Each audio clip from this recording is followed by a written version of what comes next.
Program Studi Teknologi Pendidikan, Fakultas Ilmu Pendidikan, Universitas Pendidikan Ganesha, tahun 2020. Prinsip belajar konsep. Dahar 1989 menyatakan bahwa tidak ada satupun definisi yang dapat mengungkapkan arti dari konsep yang diperoleh siswa. Sedangkan Asian dan Kauchak 2004 dalam Thomson 2005 menyatakan bahwa konsep dapat dianggap sebagai ide, objek atau kejadian yang dapat membantu dalam memahami dunia sekitar.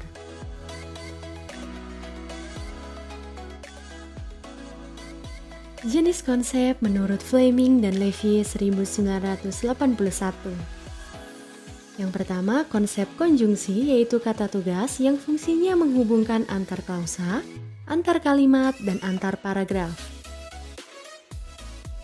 Yang kedua, konsep benda nyata dapat divisualisasikan dengan jelas dibandingkan dengan konsep abstrak.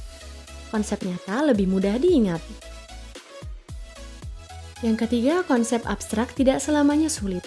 Konsep abstrak dapat dipelajari dari berbagai struktur verbal. Yang keempat, konsep mudah dipahami dengan jumlah kriteria dan non-kriteria.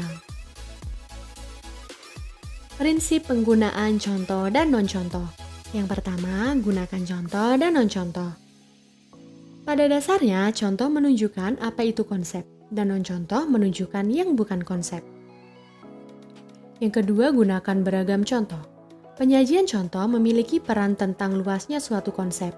Memperbanyak contoh konsep dapat menunjukkan sejauh mana konsep tersebut dan memperjelas definisi konsep. Yang ketiga, sebaiknya karakteristik contoh dan non-contoh berlawanan.